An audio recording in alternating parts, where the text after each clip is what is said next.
Hello and welcome back to the garage today. We're back on the interior of the 1984 Ford F-250. What we're going to be working on is going to be these outer floorboard pieces. I think that's what they're called. That's what LMC Trucks calls them. That's what we're going with, is the outer floor. Outer floorboard, but I'm going to go outer floor because that's just easier to say. Less syllables. Why not make it easy?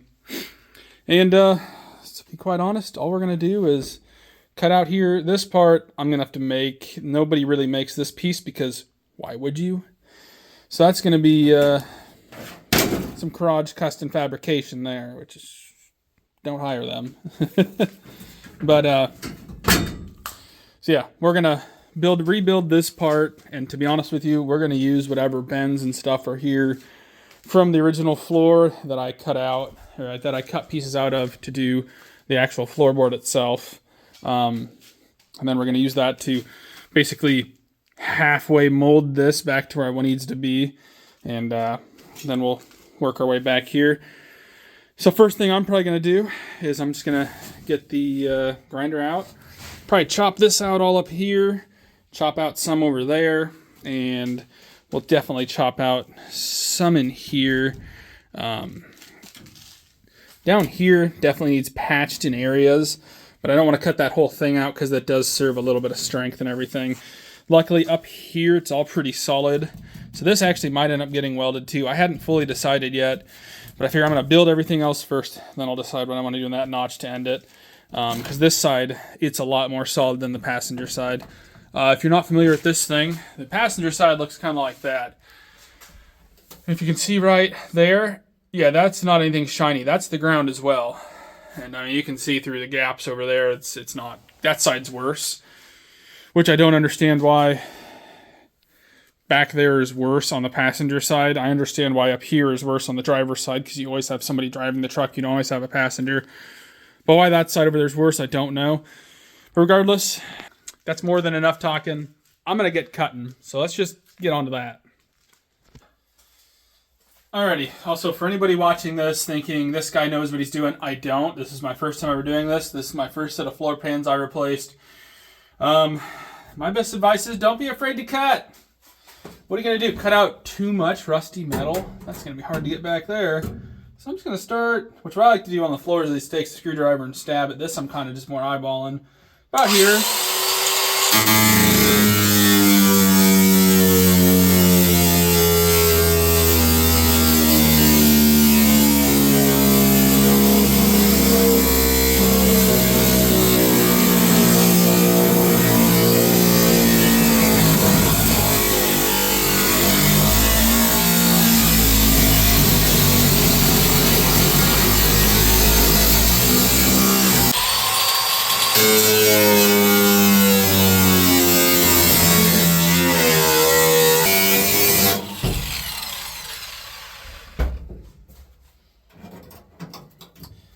I didn't quite get all the way through, but I just got a little piece right there.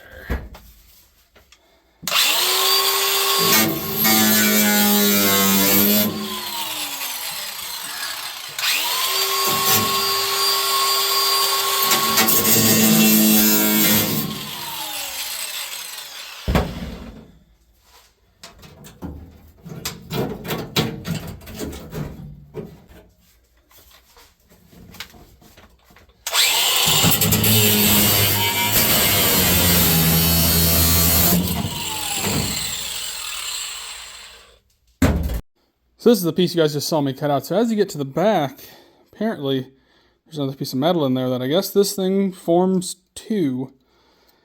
I don't know why. We can even look in the hole and, you know, it doesn't seem like there's any place where it would have, I don't know if it's a impact thing or what, because you can see where there's a plate bolted on for the seat belt and stuff. So I don't even feel one up here. And then I get over here, it's about right here. So it looks like you're what, 10 inches maybe in front of the 10 inches to a foot in front of that seatbelt bolt. That's where I guess there's a stronger piece. It's even in front of this piece. So I don't know why that's there. Somebody who watches this might be like, hey dummy, that was there for this reason. Well, it goes up the whole side. It's completely gone at the bottom. So it's going to continue to be gone in this truck on both sides. So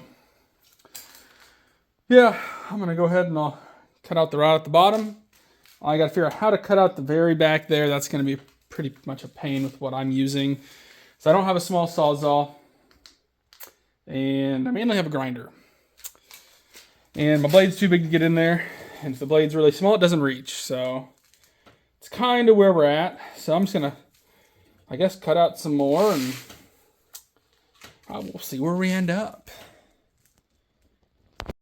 All right, so I kind of got just working and forgot to record, but I cut all of that stuff out. And obviously all this, like I said, I was going to do.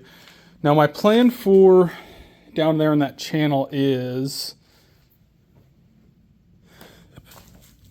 this piece. So this piece is made to go right in here.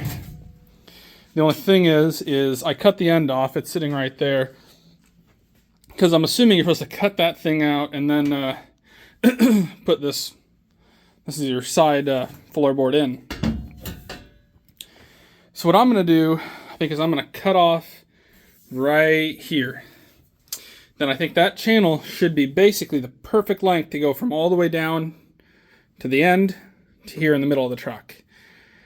And then I figure once I get that welded onto here, build this whole side over and swoop it into there.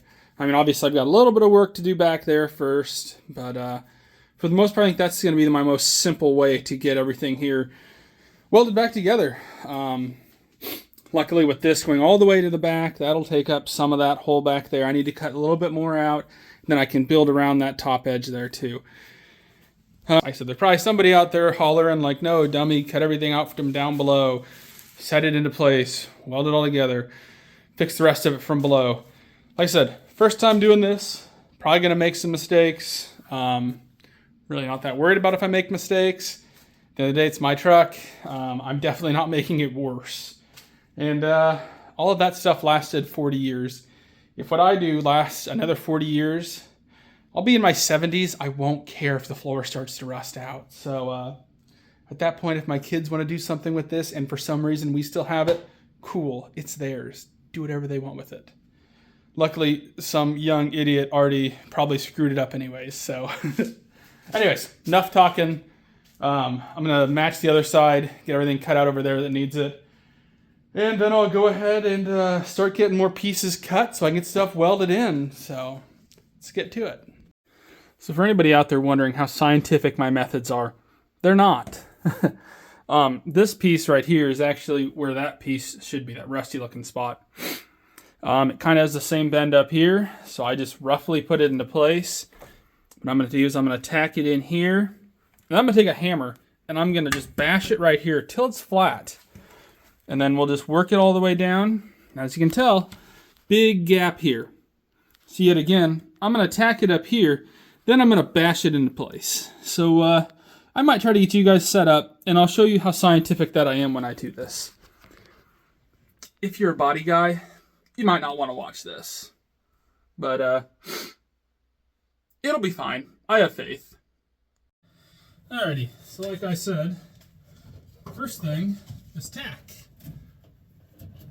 And I only have one hand, so it makes this a little bit more difficult. Get that out of there, so not that. And I'm going to burn my hand, so it's going to be fun.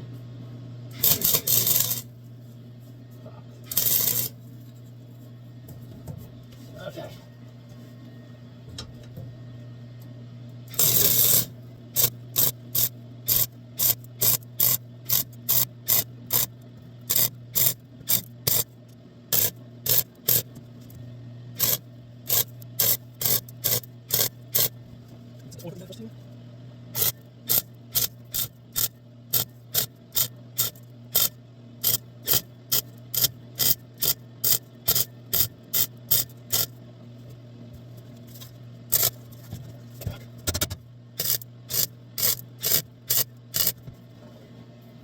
Okay, so you can see this is all tacked. Now comes the other scientific part, where this part's kind of high, so take your bashing device and... Now the only thing I've learned is don't bash too hard, or else you'll bash this metal down. When you only want to bash this metal down. So now they got that bashed a little bit. I'm going to have to hold it because there's a little bit of tension still holding it up. But, get my mask down. Once you got it where you want it, tack it.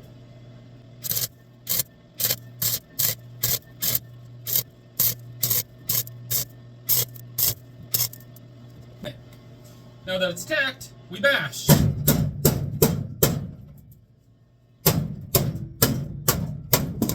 goes the flashlight. Sometimes it's good to switch to the ball peen side. Then you can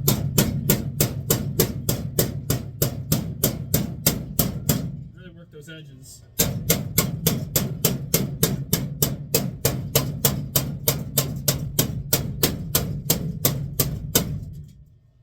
You know, this doesn't want to bend, so I'm going to do is I'm going to quit beating on all this. We'll tack it.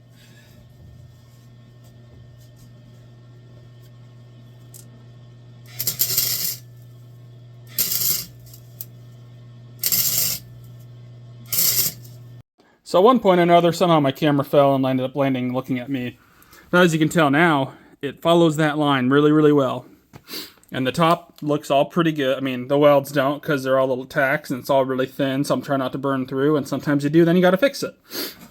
But I was hoping to show you guys everything. Hopefully, I at least can show some of what I did to make all that stuff bent to where it needs to be. As you can tell, I need to hammer this piece down some still, which I think will help relax this, which is good. Because I can tell over here, it's pulled up a little bit. Nothing else. I could go in there, maybe hit that up a little. But I'm going to try to go down first. Then I think that might even help bring this piece down, because this needs to come down anyways, because it should be touching. And then I'll just hammer this down all the way, and that patch will be done. So I'm just going to get to work. Hopefully you guys at least saw some of that so you know what the heck I was doing.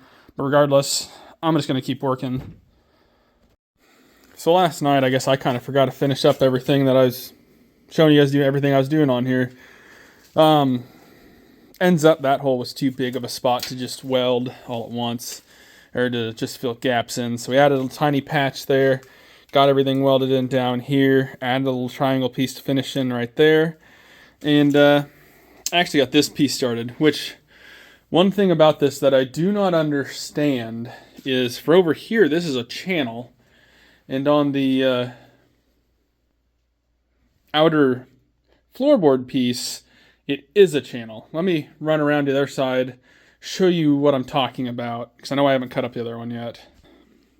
So as you can tell on the outer floorboard piece here, this is a channel, which theoretically would have to go on top of here, but I don't understand why, because this brings this piece up to level almost with the floor. So I don't know if this piece right here coming up is supposed to be what helps tie all this together, or what exactly this piece does. Regardless, what I'm gonna do is like I said, I cut this piece off. Actually, maybe no, not that one. Doesn't matter what one I cut it off of. But I'm gonna cut this piece entirely off of this entire piece, because I don't need this channel now over here for this. I've kind of built that myself, and I'm just going to have using this top pieces over here to fill in here. Now, the only other thing, too, is that if I don't have this, I lose all my holes, which is why I don't think this is correct, because I had to have that hole on the original one that I cut out. It did have that hole, and the plug was intact. So that's why I don't think that this channel is correct at all for any of this.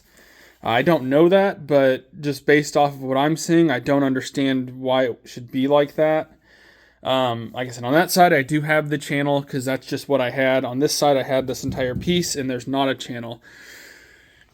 You might be wondering, what am I going to do? Well, short answer, that side, driver's side's going to have a channel, passenger side's not going to. Like I said, I'm repairing things to the best of my ability. I'm not expecting, it doesn't need to be perfect for me to drive the truck. Plus, once all the carpet and everything's in, no one's ever gonna know. Something I have thought about doing, though, is when I build that wall, is to maybe just kind of bring it straight down, maybe fill that piece in. I haven't fully decided yet. I'm probably going to do whichever one looks like it's easiest to do versus this side where I can basically bring it down and slope it in like it would have been factory. So now you guys have what I ended up being up to last night after I put the camera down and actually worked. Probably just going to finish welding in that channel piece. I almost ran out of welding wire, so I kind of decided to call it a night there. And really, once that channel's in, we'll come back and we'll finish fixing this outer floorboard because that's what the video's about. And then we'll probably call it for video-wise. I'm still going to go ahead and repair that wall itself. The back pieces on both sides of the wall over here. I keep reminding myself this video is for the outer floorboard, and I keep distracting myself from that. So probably not going to actually make a video. In this video, I don't think I'm going to repair those things. But I'm going to go ahead and do it in my free time. Like I've been saying, if you guys want to see more of this, I'm going to repair those in my free time, and then I will show it all off once it's all done when I'm rubberizing the floors and everything, because that's how I'm going to finish this up, basically, for the time being. In the future, it is going to get the floor in it, and the carpet and the kit and everything in it, but I don't have time for that right now. I need to get this thing out of my garage. So I'm going to get back to work, and we'll get to this. So, however, this outer floor pan doesn't look like it's completed at all. To me, this is actually done, which, like I'm saying, it doesn't look like it should be at all because I still have all of that to do and a little bit back there to just kind of tickle in. But, yeah, and around the seatbelt looks awful because I kind of added some extra strips just to ensure everything's tied together really well. And, I want to make, like I said, I want to make sure that is strong. Let's hop over to the other side, see if we can get that finished. So I went ahead, got these little patches all done, ended up getting that piece in, and got it over the top where it bends on, got it welded on to this piece here. If you're going to listen to anything in this entire video, this is it. Okay, this is your one thing. Weld this piece to that piece. It's still hot or else I'd touch it.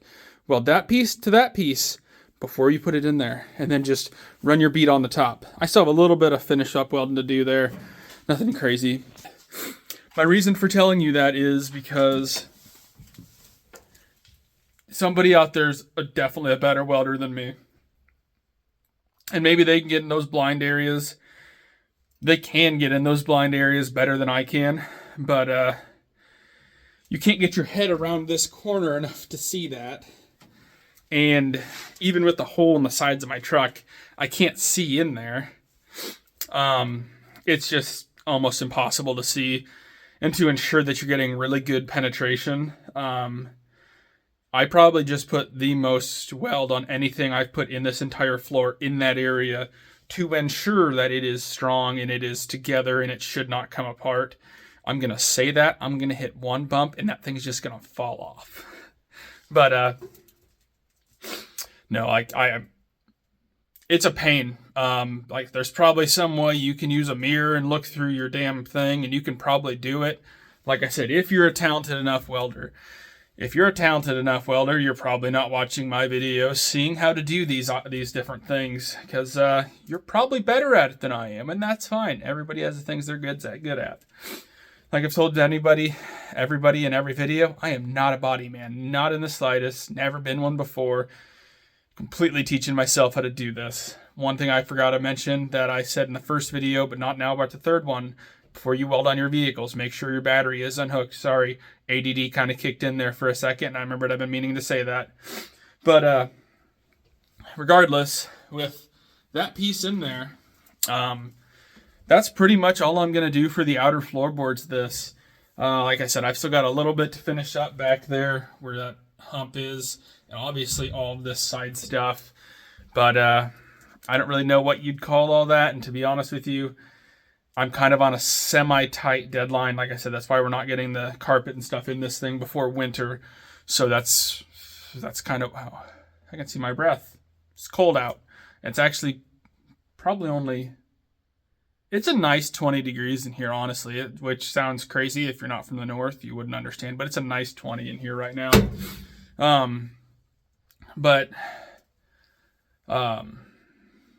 Lost my train of thought. But regardless, like I said, I'm on a tight deadline, and that's kind of where I got to get the rest of this stuff done, get this truck out of here. I mainly want to do that so my wife can park her car in here. If we have our child, she doesn't have to go out in the cold any with her. It's just here, pull it in, get her out. Everybody's happy. So that's why once the weather warms up, we will be back on putting the interior in this thing. I probably will show some once I'm actually doing the final touches in here. Nothing crazy. The rubberizing, the seam sealing, all that fun stuff. I'll probably show you guys some of that, and that's when I'll update you about the back part of this truck and show you everything's done. So that's going to be it for now. Thanks for watching. Till the next one.